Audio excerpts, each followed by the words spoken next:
Good morning, students.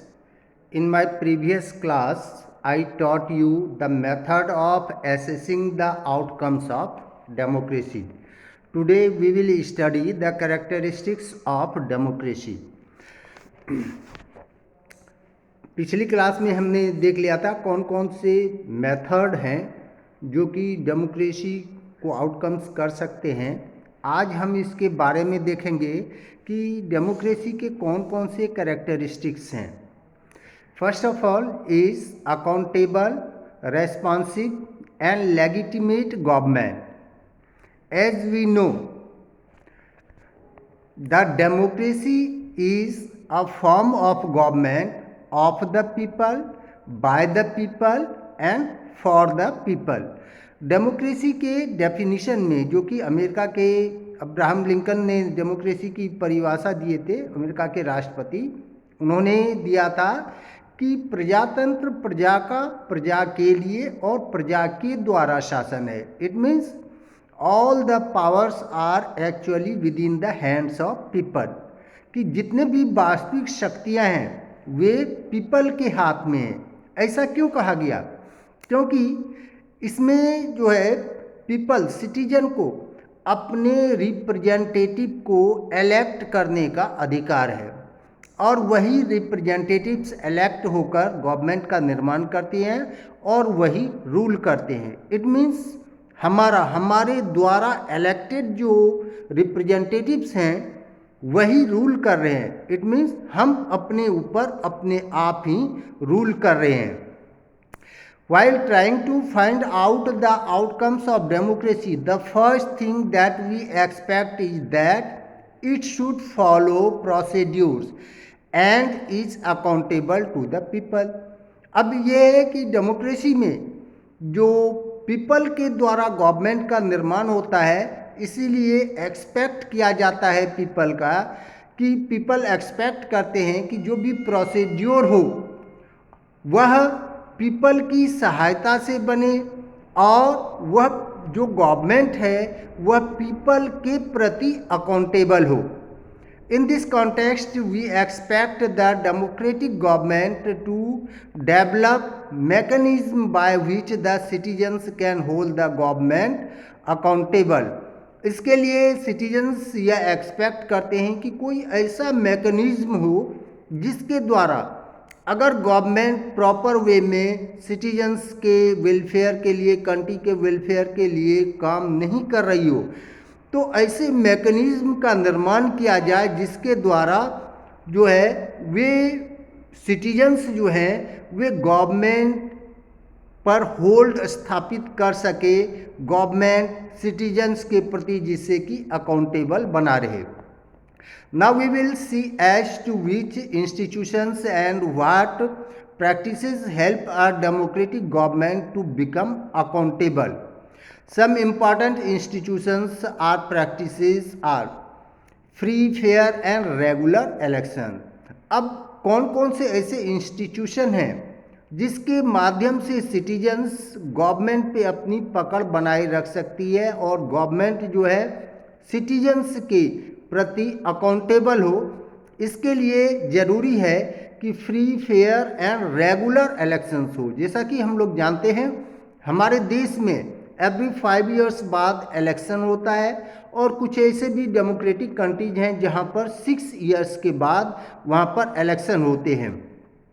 Open public debates on major policies and legislations, जो भी rules बने, कानून बने, जो भी मेजर पॉलिसीज हो उसमें ओपन डिबेट्स हो, ये नहीं कि गुपचुप रूप से बना दिया बस हो गया। Citizens' right to information about the policies of the government as well as its functioning, कि गवर्नमेंट जो काम कर रही है, गवर्नमेंट जो पॉलिसी अडॉप्ट कर रही है, उसका इंफॉर्मेशन सिटीजन को मिल सके, ऐसी व्यवस्था हो, ऐसा इंस्टीट्यूशन हो। If we examine the actual performance of democracies around the world on this parameters, we will observe that they have a mixed record on all these counts। हम अगर इस पर देखेंगे पूरे वर्ल्ड के, इंडिया ही नहीं पूरे वर्ल्ड के बारे में, हम इस दो तथ्य पे हम अगर ध्यान से देखेंगे तो देखेंगे कि इसका रिजल्ट मिक्स है। ना तो गवर्नमेंट ओपनली सब कुछ बताती है, ना ही सब कुछ छिपा कर रखती है। और कुछ ऐसे भी डेमोक्रेटिक कंट्रीज हैं जो सिटीजन्स को जो है कुछ बताने के लिए एग्री भी नहीं है। It is normally believed that a democratic government is attentive to the needs, requirements and demands of the people and is largely free of corruption. Democracy चूँकि पीपल के द्वारा, सिटीजन के द्वारा जो है इलेक्टेड रिप्रेजेंटेटिव के द्वारा रूल होता है डेमोक्रेसी में, इसलिए ऐसा माना जाता है कि वे अटेंटिव हो किसके लिए, सिटीजन्स के वेलफेयर के लिए, और क्या हो, करप्शन फ्री हो। जो करप्शन है गवर्नमेंट में होती है तो विस्तृत आधार पर वे करप्शन फ्री हो। However, the record of democratic on these two counts is also not very impressive. इस दोनों पर भी डेमोक्रेटिक जो गवर्नमेंट हैं वे ज़्यादा इम्प्रेसिव नहीं है, ज़्यादा प्रभावशाली नहीं है। इट मीन्स करप्शन भी देखा जाता है और ज़्यादा जो है सिटीजन्स के प्रति अकाउंटेबल भी नहीं है। In our day to day life we see that the demands of a majority of population are ignored and even the basic needs are not fulfilled in democracies. हम देखते हैं डे टू डे वर्क में कि majority of people जो है उसके demand को भी डेमोक्रेसी में इग्नोर किया जाता है, और साथ ही साथ जो बेसिक नीड्स हैं, कौन कौन से बेसिक नीड्स हैं, एजुकेशन है, हेल्थ है, फूड है, इस सब को भी जो डिमांड है इसको भी फुलफिल नहीं किया जाता है। लेकिन इसके द्वारा, इस कारण से क्या हम डेमोक्रेसी को त्याग दें, अदर फॉर्म ऑफ गवर्नमेंट को अपना लें? नहीं, ऐसा नहीं है। अगर हम अदर फॉर्म ऑफ गवर्नमेंट से डेमोक्रेसी को कंपेयर करेंगे तो हम देखते हैं कि डेमोक्रेसी में फिर भी पीपल का, सिटीजन का जो है होल्ड वह गवर्नमेंट पे होता है। आप अपने ही देश में देख लें, किसान आंदोलन हुआ था, 12-13 महीने तक चला, लेकिन शांतिपूर्ण ढंग से वे बिल्कुल अपने धरना पर बैठे रहे, अंत में गवर्नमेंट को झुकना पड़ा। अब सपोज आप यह इमेजिन कीजिए कि यहाँ पर डेमोक्रेसी नहीं होती, यहाँ पर डिक्टेटरशिप होता या मोनार्कियल रूल होता तो क्या होता? एक ओर से गोली चलाने का ऑर्डर दे देते, सारे किसान डर से भाग जाते।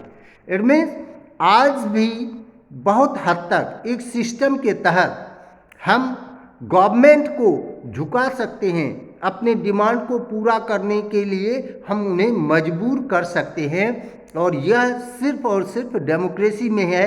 अदर फॉर्म ऑफ गवर्नमेंट में यह सुविधा नहीं है।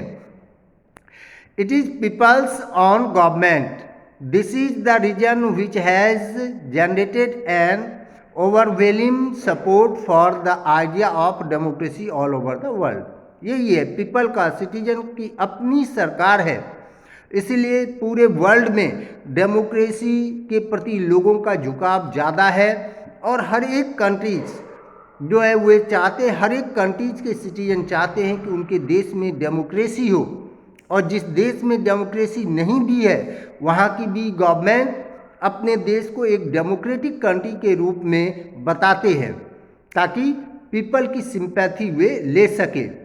People all over the world after comparing the democracy system with other political system have come to firmly believe that democracy is the best system.